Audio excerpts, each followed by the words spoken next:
Organisasi Keagamaan Pelopor Pergerakan Nasional Indonesia. Organisasi Keagamaan Pelopor Pergerakan Nasional Indonesia Jong Islami Tenbon didirikan pada tanggal 1 Januari tahun 1925 di Jakarta. Ketuanya adalah Raden Sam. Keanggotaannya tidak berdasarkan etnis daerah asal, tetapi berdasar ikatan agama.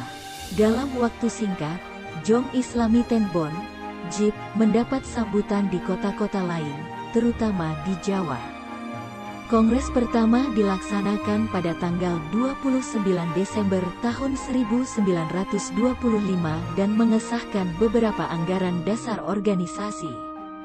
Selain sebagai pusat dakwah Islam, JIP juga mengorganisasi kegiatan seni, budaya, sosial, dan beberapa tokoh Serikat Islam, seperti HOS Cokro Aminoto, Haji Agus Salim, dan Suryo Pranoto, serta tokoh-tokoh pergerakan lainnya sangat menaruh perhatian pada JIP.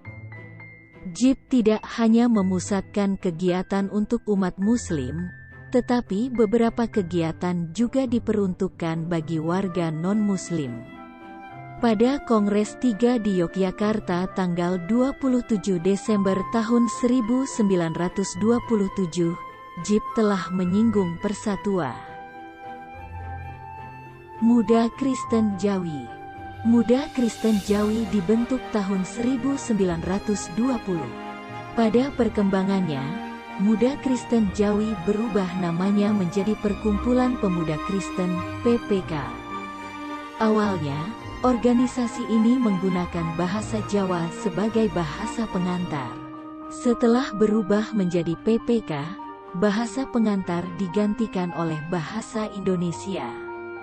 Organisasi Muda Kristen Jawa, yang bernama Gerakan Angkatan Muda Kristen Indonesia, GAMKI, adalah salah satu organisasi kemasyarakatan dan keagamaan di Indonesia. Muhammadiyah, organisasi keagamaan pelopor pergerakan. Pendiri Muhammadiyah adalah KH Ahmad Dahlan. Muhammadiyah didirikan pada tanggal 18 November tahun 1912 di Kauman, Yogyakarta.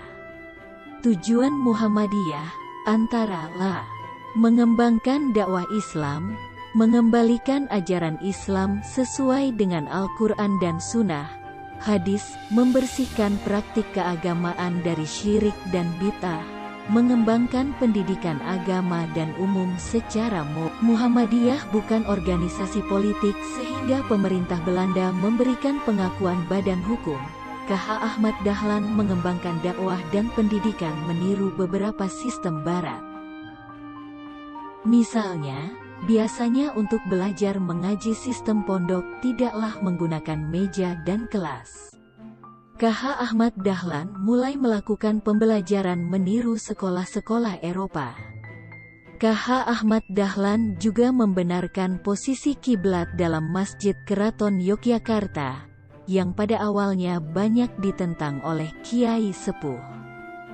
Muhammadiyah mengembangkan amal usaha tidak sebatas dakwah agama, tetapi melalui berbagai amal usaha, seperti pendidikan, mendirikan sekolah modern, kepanduan Hizbul Watan, koperasi simpan pinjam, perdagangan, dan bidang sosial lainnya.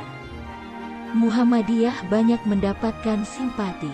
Terbukti pada 1925, Muhammadiyah telah memiliki 29 cabang di Jawa dan luar Jawa dengan anggota 4.000 orang. Pada tahun 1931, cabang Muhammadiyah berjumlah 267 dengan 24.000 anggota. Persatuan Umat Islam. Persatuan Umat Islam didirikan oleh KHA Halim di Majalengka pada 1917. Pada 20 Rayap 1329 atau tanggal 17 Juli tahun 1911, KH Abdul Halim mendirikan Jamiyah Hayatul Qulub di Majalengka. Perkumpulan tersebut bergerak dalam bidang dakwah dan pendidikan Islam melalui pendirian Madrasah I'anat Al-Muwallimin serta sosial dan ekonomi melalui koperasi dan usaha pertanian. Perkumpulan ini sempat berubah nama menjadi Jamiyah I'anat Al-Mutallimin pada tanggal 16 Mei tahun 1916. Tetapi selama pemerintah Hindia Belanda, nama organisasi ini berubah lagi menjadi Persyarikatan Ulama melalui Gouvernementsbesluit pada tanggal 21 Desember tahun 1917. Nahdlatul Ulama (NU). Nahdlatul Ulama didirikan oleh para kiai pada tanggal 31 Januari tahun 1926 di Jawa Timur. Pimpinan pertamanya adalah KHM Hashim Asy'ari. NU cepat berkembang, terutama di Jawa karena basis pesantren yang sangat seperti halnya Muhammadiyah. NU mengembangkan amal usaha tidak hanya sebatas dakwah Islam. Pengikut terbesar NU adalah para santri yang umumnya tinggal di pedesaan. Pada saat ini, NU merupakan salah. Selain itu, Al-Wasliyah juga mengembangkan usaha dan kegiatan untuk mewujudkan tujuannya. Ada 5 macam usaha dan kegiatan yang dijalankan oleh organisasi ini yang merupakan panca amal Al-Wasliyah, yaitu pendidikan dan kebudayaan, dakwah dan kaderisasi, amar makruf nahi munkar, panti asuhan dan fakir miskin, ekonomi dan kesejahteraan umat. Untuk mencapai visinya, ada 3 misi utama yang dimiliki sebagai berikut: kegiatan pendidikan, kegiatan dakwah Islam, kegiatan amal sosial. Al-Jamiyatul Wasliyah yang memiliki arti perkumpulan yang menghubungkan. Maksud dari nama ini adalah menghubungkan manusia dengan Allah SWT dan menghubungkan manusia dengan manusia lainnya. Hal ini sesuai dengan makna dari hablun minallah wa hablun minannas yang artinya hubungan manusia dengan Allah dan hubungan manusia dengan sesama manusia.